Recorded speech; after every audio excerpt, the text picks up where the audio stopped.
The mansion was silent that night, except for the hum of the refrigerator and the soft tap of rain against the glass walls. Alexander Knight, billionaire CEO of Knight Enterprises, returned from another exhausting day. Meetings, mergers, and fake smiles. His life was luxurious, yet cold, until he heard a sound that didn't belong. A soft clatter metaled against marble. He turned sharply. Down the dimly lit kitchen hall, the faint rustle of movement caught his attention. He approached quietly, his polished shoes barely making a sound. When he turned the corner, the sight before him froze him in place. A little girl no older than 8 was crouched on the floor beside the kitchen counter, clutching a plastic spoon and eating cold pasta straight from a leftover container. Her small hands trembled, her cheeks were hollow, her eyes wide with guilt and hunger. "Hey." Alexander's voice came out softer than he expected. "What are you doing here?" the girl gasped, dropping the spoon. Her big brown eyes filled with tears. I'm sorry, sir," she stammered. "Mom told me to wait in the car, but I was hungry. Please don't fire her. She didn't know I came in." It took him a second to process. Her mother.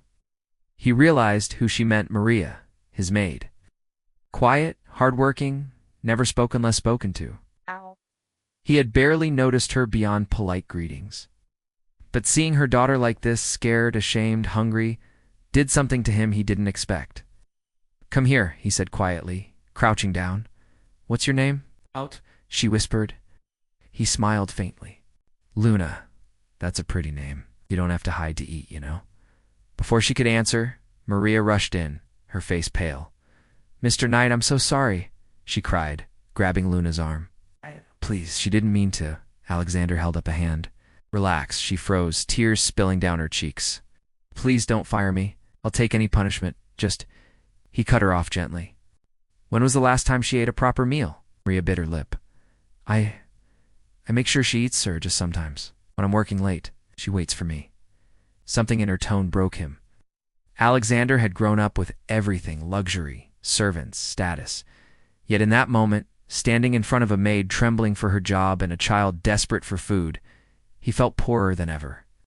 "Sit down," he ordered softly. "Both of you." Maria blinked in confusion. "Sir," I said, "sit. Dinner's on me." That night, for the first time in years, Alexander didn't eat alone. He sat at the marble dining table with Maria and Luna, sharing reheated leftovers that somehow tasted better than any 5-star meal he'd had before. Luna laughed shyly, and even Maria's nervous smile warmed the room. When Luna fell asleep on the couch afterward, Alexander found himself watching Maria. Her hands were rough from cleaning, her hair tied back messily. But her eyes, there was something in them. Strength, kindness, a quiet grace that no amount of wealth could buy. "You don't have to be afraid of me," he said softly. She lied, her gaze dropping. "I just can't afford to lose this job."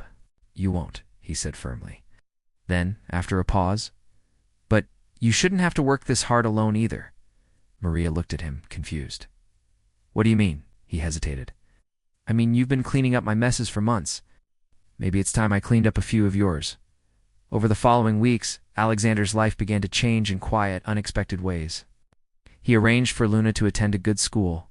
He upgraded their small apartment near the staff quarters into a cozy home on the estate grounds. Maria protested at first, but he insisted it was part of her employment package.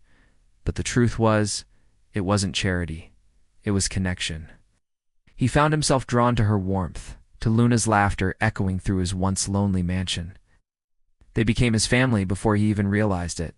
One rainy evening, much like the night they met, Alexander found Maria in the kitchen again, only this time she was cooking. The smell of garlic and herbs filled the air. She turned, startled when he entered. "Mr. Knight," she said, tucking a strand of hair behind her ear. "I was just making dinner for Luna." He stepped closer, his eyes lingering on her. "It's Alex," he said softly. "When it's just us." Their eyes met, the air between them heavy with unspoken feelings. "Alex," she repeated, almost in a whisper. He reached out, brushing a drop of sauce from her cheek with his thumb. "You know, this house used to feel like a museum," he murmured. "Now it finally feels like home." She smiled shyly, because of Luna. He shook his head. Because of you. The tension between them deepened, not rushed, not reckless, but tender and full of meaning. He didn't kiss her that night, though they both wanted to. Instead, he took her hand and said, "Stay, both of you, not as my maid, but as part of my life." Tears welled in Maria's eyes. "You don't have to do this, Alex. I know," he said simply, "but I want to." Months later, the mansion was transformed. Laughter, warmth, love. Luna ran through the halls like she owned them, and Alexander didn't mind one bit. He often watched Maria in the garden, sunlight touching her hair, and thought how strange fate was, how one night of leftovers led him to everything he never knew he needed.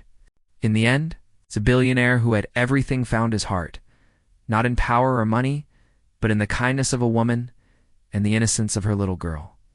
Because sometimes, the richest people are the ones who know what it means to love,